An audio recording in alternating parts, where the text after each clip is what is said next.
పద్మనాభం గారు అనేటువంటి వ్యక్తి ఏ రకమైనటువంటి నిజాయితీగా ఉంటాడనేటువంటిది మనం ఎవరు చెప్పక్కర్లేదు, అందరికీ తెలిసినటువంటి విషయం.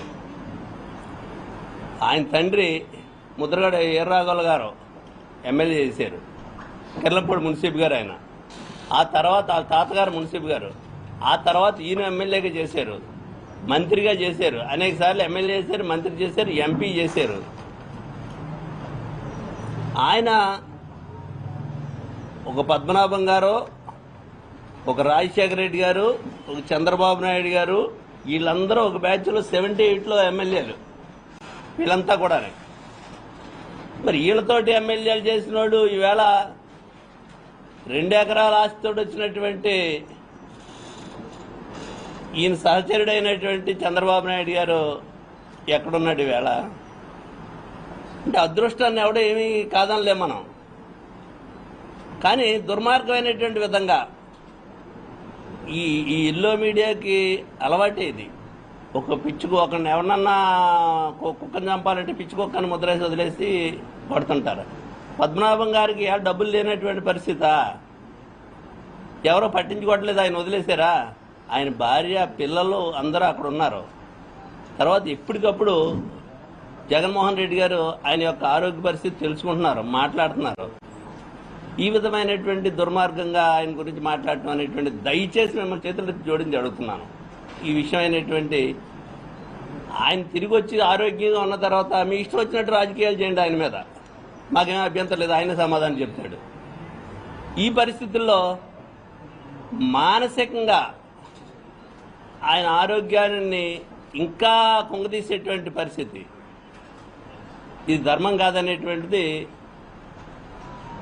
రాజకీయం కోసం ఇంత దిగజారిపోవాల్సినటువంటి పరిస్థితి లేదనేటువంటిది ఒకసారి ఇటువంటి రాజకీయాలు చేసి ఇటువంటి ట్రోలింగ్ చేసి వాళ్ళందరికీ కూడా ఒకసారి విజ్ఞప్తి చేస్తున్నాను. నేను రాజకీయాలు చేసి టైం వచ్చినప్పుడు చెయ్యండి, ఇది మంచి పద్ధతి కాదు.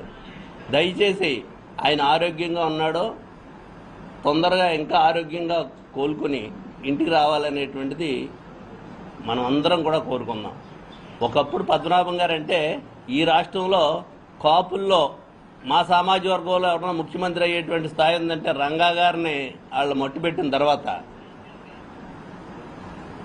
రంగా గారిని ఈ రాష్ట్రంలో ఎప్పుడైనా ఇటువంటి వ్యక్తి ఉంటే ఈ రాష్ట్రానికి ముఖ్యమంత్రి అవుతాడనేటువంటి ఒక దూరదృష్టితో ఆలోచించి ఇప్పుడు మా ఆశల మీద నీళ్లు జల్లారు వాళ్ళు. ఆ తర్వాత ముద్రగడ పద్మనాభం గారు ఈ రాష్ట్రంలో ముఖ్యమంత్రి అయ్యేటువంటి స్థాయికి వెళ్ళినటువంటి వ్యక్తి. ఎక్కడ ఏ విధమైనటువంటి అవినీతి కానీ ఆయన చెయ్యి ఇలాగే ఉందో తప్పితే ఇలా చాచినటువంటి వ్యక్తి కాదు ఆయన. మరి అటువంటి పరిస్థితుల్లో ఈ రకంగా ట్రోల్ చేయటం అంటే ఎంతవరకు ధర్మం అనేటువంటిది ఒకసారి మీరు ఆలోచన చేయండి. ఈరోజు మేము వెళ్తా ఉన్నప్పటికీ కూడా మేమందరం కూడా వెళ్ళాలనేటువంటిది అనుకుంటున్నాం, కానీ మీరు ఎవరు రావద్దు అనేటువంటిది అక్కడ హాస్పిటల్లో డిస్టర్బెన్స్ ఉంటుంది అనేటువంటిది చెప్పడం వల్ల మేమందరం వెళ్ళకపోతున్నాం. ముఖ్యమంత్రిని ఈ ముఖ్యమంత్రి గారికి తెలీదా? ఈ ముఖ్యమంత్రి గారు అనేక సార్లు ఆయన సహచరుడు, ఇద్దరు కలిసి పనిచేసినటువంటి వ్యక్తి. ఈయన ఎమ్మెల్యేగా ఉండగా, ఈ రాజ్యం ఉన్న ముఖ్యమంత్రి గారు ఎమ్మెల్యేగా ఉండగా పద్మనాభం గారు ఆ కేబినెట్లో మంత్రిగా ఉన్నాడు 85లోని 83లోని కూడా. మరి ఆయన్ని ఈ రకంగా చిత్రీకరించి మాట్లాడటం అనేటువంటిది ఈ రాష్ట్రంలో మా సామాజిక వర్గానికి సంబంధించిన వాళ్ళే కాదు, అనేక మంది ఆయన అభిమానులు ఉన్నారు, ఆయన ఆరోగ్యం బాగోవాలని కోరుకునే వాళ్ళు ఉన్నారు. దయచేసి ఇటువంటి ప్రచారాన్ని మానుకోవాలనేటువంటిది మీ అందరికీ కూడా విజ్ఞప్తి చేస్తూ మనవి చేస్తున్నాను నేను. ఇక రెండో విషయానికి వస్తే కన్నబాబు గారు చెప్తారు కులాల చుట్టూ రాజకీయాలు తిరుగుతున్నాయనేటువంటిది, కుల ప్రస్తావన అనేటువంటిది ఒక పవన్ కళ్యాణ్ గురించి మాట్లాడుతున్నారు. పవన్ కళ్యాణ్ గారి గురించి మా అంటే నా ఇంట్లో మీటింగ్ పెట్టాను కాబట్టి దాని గురించి చెప్పాల్సినటువంటి సందర్భం వచ్చినట్టు ఒక మాట చెప్తున్నాం. ఎవరో కూడా ఆయన గురించి ఒక మాట కూడా మాట్లాడలేదు. పాలసీల మీద, అక్కడ జరిగేటువంటి విధానాల మీద, ఈ ప్రభుత్వంలో జరిగేటువంటి ఏ అయితే హామీలు ఇచ్చారో ఏం జరుగుతున్నాయో వాటి మీద చర్చించాం. మీరే మాట్లాడుకుని మీరే తీసుకొచ్చి ఈ కులాన్ని చుట్టూ తిప్పుతున్నటువంటి పరిస్థితి దయచేసి అన్ని రాజకీయ పార్టీలు, మా రాజకీయ పార్టీలో ఉన్న వాళ్ళకి మేము చెప్తున్నాం, మీకు కూడా మనం చేస్తున్నాం. ఈ కూటమిలో ఉన్నటువంటి కాపు నాయకులకి రాజకీయంగా ఈ సామాజిక వర్గానికి మేలు చేయడానికి మా ప్రయత్నం మేము చేస్తున్నాం, మీ ప్రయత్నం మీరు చేయండి. అంతేగాని దయచేసి ఈ రకంగా కులాన్ని తీసుకొచ్చి రోడ్డు మీద పెట్టేటువంటి ఆలోచన అనేటువంటిది ఒక రాజకీయ పార్టీగా చేసినటువంటి ప్రయత్నం. అది దాంట్లో ఎవరిని విమర్శించలేదు, ఎవరిని తప్పు చేయలేదు. దానివల్ల మీ హ్యాండ్స్ స్ట్రెంగ్తన్ అవుతే ఇంకానే ఆ పార్టీలో మీరు దెబ్బలాడటానికి, మాట్లాడటానికి, ఈ సామాజిక వర్గానికి ఈ మేలు జరగాలని అడగటానికి కూడా మీకు కూడా ఒక అవకాశం వస్తుంది అనేటువంటిది కూడా మా తాలూకా అభిప్రాయం. మేము చెప్తే ఎలాగా వాళ్ళు చేసే పరిస్థితి ఉండదు. ప్రభుత్వంలో భాగస్వామ్యంగా ఉన్నటువంటి మీరు మాట్లాడటానికి కూడా ఒక అవకాశం వస్తుంది అనేటువంటిది. కులాల చుట్టూ మాట్లాడుతున్నారు, కులాల దరిద్రం, కులాల గురించి మాట్లాడొద్దు అంటున్నారు.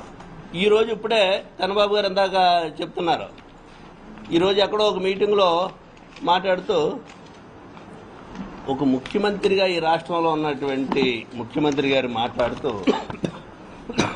విజయవాడలో జరిగినటువంటి కేసు గురించి కులాలు మాట్లాడొద్దని మీరే చెప్తారు. మా పవన్ కళ్యాణ్ గారు చెప్పారు, కులాల గురించి మాట్లాడొద్దు, దరిద్రం బోధ అని. ఎక్కడో మాట్లాడుతూ ఒక సీఏ కాపు, చనిపోయినటువంటి వ్యక్తి కాపు, పవన్ కళ్యాణ్ గారు కాపు అనేటువంటిది ఎవరు మాట్లాడుతున్నారు? ఇది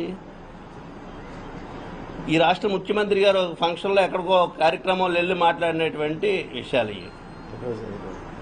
ఇది ధర్మమా ఆయనకి, ఆయన స్థాయికి? మీ ఆత్మ పరిశీలన చేసుకోండి.